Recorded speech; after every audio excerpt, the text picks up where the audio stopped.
जय श्री राम भक्तों। आज हम बैसाख मास की चौथ की कथा का स्मरण करेंगे। जैसे हम करवा चौथ करते हैं, माही की चौथ करते हैं, वैसे 12 महीने की चौथ भी की जाती है। एक पट्टे पर जल का लोटा रखें, गेहूं से भरा हुआ गिलास रखें, उसमें गुड़ की डली दक्षिणा रखकर लोटे पर साथिया करे, मोली बांधे और उसके ऊपर 13 टिक्की रोली की लगा दे।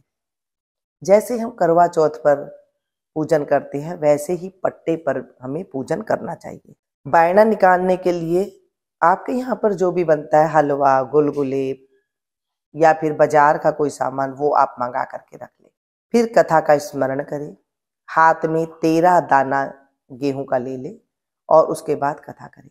चौथ माता बना करके उनके ऊपर रोली की टिक्की लगाए, चावल चढ़ाए, गुड़ का प्रसाद चढ़ाए, खुद को भी रोली की टिक्की लगाए, चावल का दाना लगाए और उसके बाद जो आपने हाथ में गेहूं के दाने लिए उसमें थोड़ा सा गुड़ की कंकरी रख करके और फिर कथा का स्मरण करें।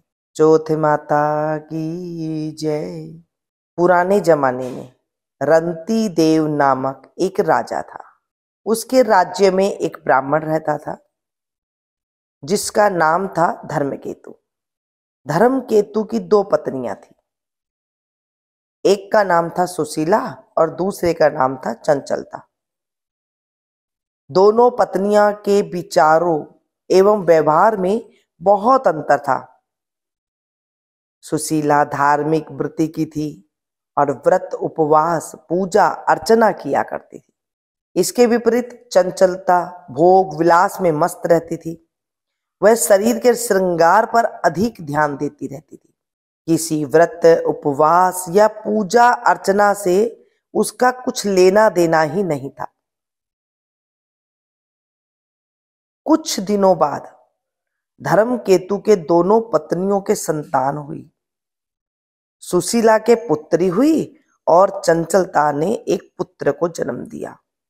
चंचलता सुशीला से कहती रहती थी, सुशीला, तूने इतने व्रत उपवास करके अपने शरीर को सुखा लिया, फिर भी तेरे लड़की हुई। मैंने तो कोई व्रत, उपवास या पूजा अर्चना नहीं की थी, फिर भी मुझे पुत्र हुआ। मैंने पुत्र को जन्म दिया है।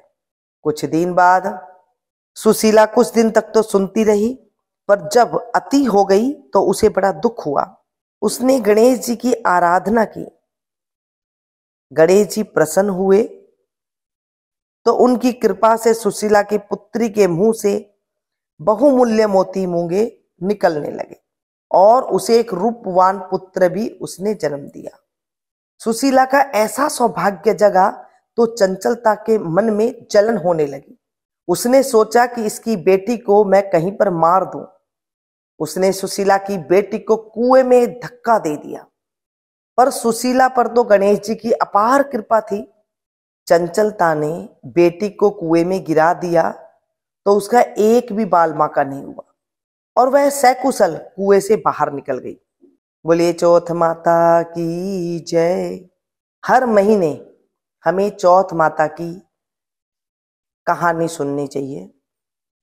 अगर आप व्रत कर सके तो अति उत्तम है। जैसे हम करवा चौथ का व्रत करते हैं वैसे ही हमें करना चाहिए। नहीं कर सके तो कथा अवश्य हमें सुननी चाहिए।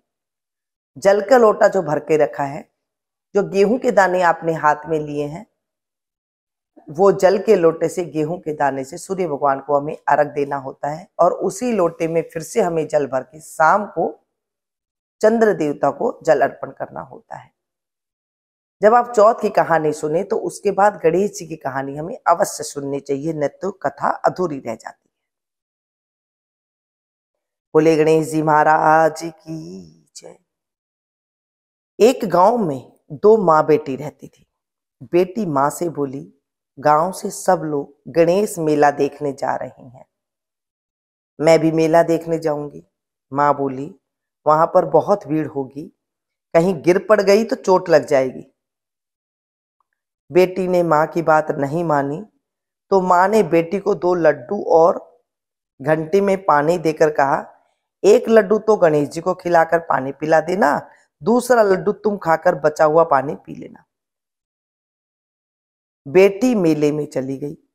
मेला समाप्त होने पर सभी गांववासी वापसी आ गए, परंतु उसकी बेटी नहीं आई। वह गणेश जी के पास बैठी रही। एक लड्डू पाने गणेश जी को, तुम्हें एक लड्डू पाने मुझे, इस तरह कहते हुए पूरी रात बीत गई। गणेश जी ने सोचा कि यदि आज मैं लड्डू खाकर पानी नहीं पीऊंगा तो यह तो अपने घर नहीं जाने वाली। इसलिए गणेश जी लड़के का रूप बनाकर आए, बेटी से लड्डू लेकर खाया और पानी पी लिया और कहा, कुछ मांगो। लड़की ने मन में सोचा, क्या मांगू? अन्न मांगू, धन मांगू, महल मांगू, सुहाग मांगू, खेत मांगू, बैल मांगू, बस इतना ही मांग लेती हूं। गणेश जी उसके मन की बात जानकर बोले, अब अपने घर जाओ, जो तुमने मन में सोचा है ना वह सब तुझे मिलेगा। लड़की घर पहुंची तो मां ने पूछा, इतनी देर कैसे हो गई? लड़की ने कहा, आपने कहे अनुसार मैं गणेश जी को लड्डू खिलाकर पानी पिलाकर आई हूं।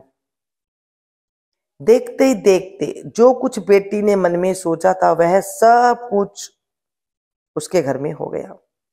हे गणेश जी महाराज, जैसे आप उन माँ बेटी पर बरसे वैसे ही कहते सुनते हुंकारा भरते सबके ऊपर कृपा बनाए रखना।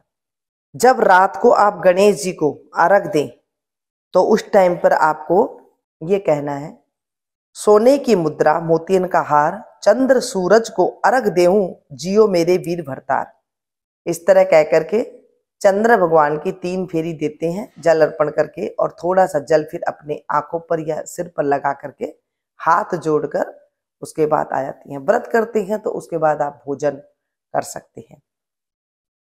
जब दिन में आपने कथा सुनी थी उस टाइम पर आपको बायना भी निकालना है। बायने में कुछ दक्षिणा रखनी है और पट्टे के ऊपर भी आपको दक्षिणा रखनी है। जो पट्टे के गेहूं है उसे आपको मिश्रानी को दे देना है, यानी कि ब्राह्मणी को दे देना है या मंदिर में दे करके आ जाना है।